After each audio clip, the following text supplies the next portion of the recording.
Abdullah Johnson. We've been talking about the situation in these schools. Let's talk. I got a call on the line. Caller, just please hold on. Don't hang up. I want the doc to address something right quick.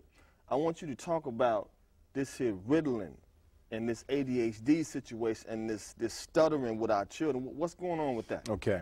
The psychotropic drug movement against black boys is the 21st century form of COINTELPRO.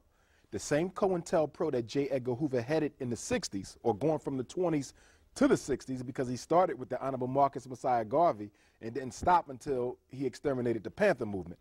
But nonetheless, the drug movement comes out of that. It is a movement of social control to prevent the rise of another black messiah.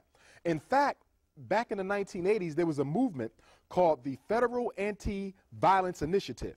If you remember, back in the 80s, there was a lot of attention being given to the allegation that black males had a gene that predisposed us to be violent.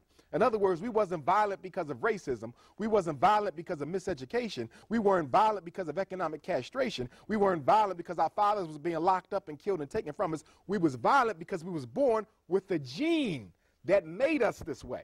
So because of the outcry from the black community, that movement went underground. It came back as attention deficit hyperactivity disorder. It came back as conduct disorder. It came back as oppositional defiant disorder. It came back as disruptive behavior disorder. Partly pushed by the federal government, partly pushed by the American Psychiatric and Psychological Association, and partly pushed by the drug companies. One thing we have to understand about these so-called disruptive behavior disorders, they are all social creations. There's nothing scientific about ADHD. There's nothing scientific about conduct disorder. These are diseases that our children are diagnosed with when they don't freely accept white supremacy.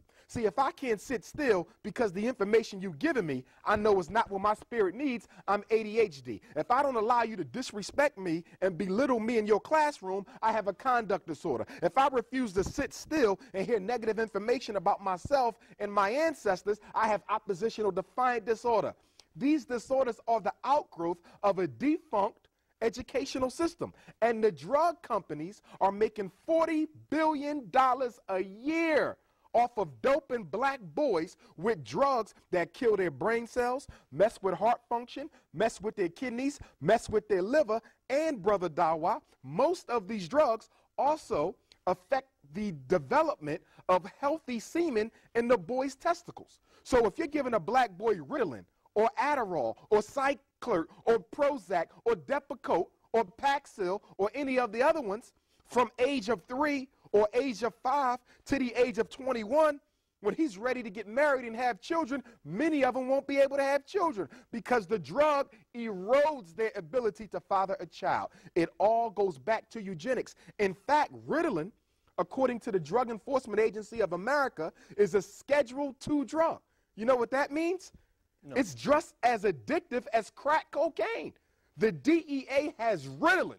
Anybody who don't believe me, do your own research. The DEA classifies Ritalin as Schedule II, as addictive as crack.